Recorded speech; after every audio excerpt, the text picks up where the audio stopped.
breathe just a little bit? Just a little bit. Appreciate it. Good opportunity to go out there and work today. The conditions were obviously a little bit different.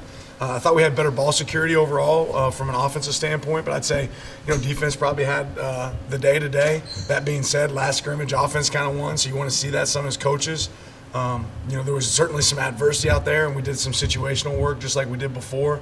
But happy to see our guys go out there and work and embrace the weather and get after it. Defense won with stops on third down or takeaways, both? In general, just they had a good day. Whether I think our third down period, our offense definitely came ahead. In third down, I'll have to go back and look at the film. So they had some good moments in that third down period, but they won some of the situational series as far as red area 2 minute. We're able to get some stops. Have you been prioritizing ball security since last scrimmage at all? We every day. prioritize ball security every day, yeah. But certainly we've done some work at it since those moments and wanted to do some more in practice work. Obviously, no one likes being out in the rain, but do you kind of enjoy having a day like this so you know that you can play in these elements and kind of get used to it? What do you mean no one likes being out in the rain, man? Of course you like being out. I mean, yeah, it was a good opportunity for us to get to work. We haven't got a ton of it this spring, so it's good for us to see. Certainly makes it harder. Defensively, you want to play rain games. It's harder to move the ball on offense, so it's good for us to see. We had to get that practice, but yeah, it was good for us. 11 practices, 2 scrimmages in now to spring. Have you seen separation at quarterback at all? Both would be from one. I've seen a lot of competition. I don't think it's declared one way or the other. No, certainly not. We want to continue to see that competition exist. Just a week away from the spring game. How do you feel about this team, and what do you want to see in this last week? I love coaching these guys every day. It's a fun group. They come to work, and certainly they know there's a lot of things that we can improve on, but it's a fun group to coach. We have some talent on our roster that I'm excited to see what they can do. I know they want everybody to be there the 23rd to see them in action. Have you settled on a format at all for the spring game? It'll be very similar to a game format. Now that you can talk about the addition of Josh Connerly, just what was that like, getting that commitment and getting him to sign and adding him to your 2022 class? I am good to talk. I'm going to make sure. Good. Tweeted it, graphics. I'm with you. I'm just making sure. Yeah. So never want to be wrong. Yeah, I mean, I'm super excited for him to be a part of our program. He's obviously a special player, and we think he's a special talent that can make an impact for us. What does his addition do in terms of just also adding depth to that offensive line group and getting to basically a true 3 deep kind of situation in terms of number of bodies? I mean, you need a certain amount to operate, but he's not just a number by any means, coming in to compete and be able to help us get better up front. I'm curious what you've seen from someone like Justice Lowe. Obviously, didn't have the most football experience coming in, but he has all the intangibles, all the skill sets. What do you see from this spring? He's actually a guy I made a note on today because he's had some tough days early coming on, and I thought he made a stand, a big improvement today. Went and got some competitive balls, played physical at times. So I was excited to see that from him. Looking for him to continue to progress. What are your expectations for your first game at Autzen Stadium? I expect it to be really live. Yeah, I'm expecting a lot of fans, excitement. You hear about Autzen all the time. I'm ready to see that firsthand. How has the special teams improved? It sounds like Lorik has had some innovative ways of coaching the groups, but what have you seen out on the turf?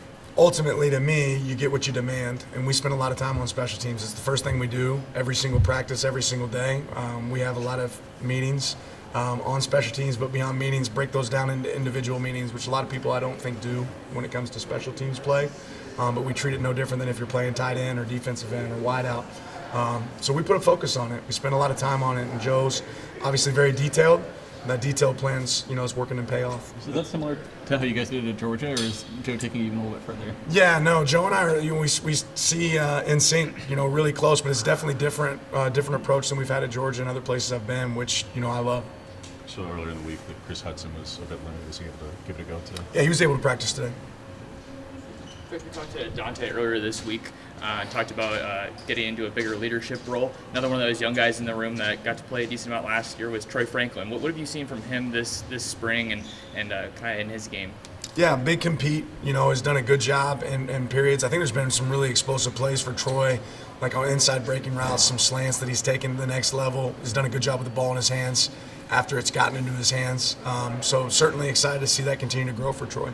You guys talk about havoc rates so much. Is there anybody on the defense yet who's kind of separated themselves as like kind of that on your guys' metric, like the most havoc ratey? I haven't looked at it from a sequence of every single practice, but there's been a lot of different guys at the top of each day, whether it be shots on ball or ball disruptions, attacking the ball, TFLs, all those things. I couldn't pick one person though that's probably stood out. How will you settle on the spring game teams? Is it going to do a draft? Is it going to be split up? Did you decide like We'll split the teams up. We'll talk about it this weekend. In terms of just the next 10 days ahead, not just for you guys obviously, but just with the portal aspect of things and the May 1 deadline, how do you guys go about preparing for that reality that there's going to be another influx here coming with spring games wrapping up this week, next week, it's just going to be part of the process? It's already part of the process, so it doesn't change a lot within a week. We monitor it and we keep track of it. I mean, it's going to be something that happens in college athletics and sports, so we're certainly ready for it. What do you do on the April 25th practice? I think typically at Oregon you've had a spring game that concludes spring. But what's that? Yeah, day? we'll have some more situational work. Really talk through coach a lot of situations that day. It'll be a variety of things. Kind of a corrective post, like a Sunday after a game kind of thing? Combination. I mean, we'll still have our walkthrough on Monday before that, and then have an opportunity again just to work some detailed situations that you don't always necessarily take the practice time to work, but I think a lot of people might overlook. Braden Smithson was someone last year that a lot of people build as maybe that next pass rusher to step up from Oregon. What have you seen from him this spring and the growth among those edge guys? I'd say Braden, he has an infectious personality. He wants to do right, and that's, really shows day in and day out in his approach. Certainly have seen him grow. I like that he's coming away from spring feeling like he has more of a primary rush move. I think Coach Lapoy is really an expert in that area. That's something he does a really good job of, and Braden's embraced that. Nice coach. Appreciate it. Thank you. Thanks, Coach.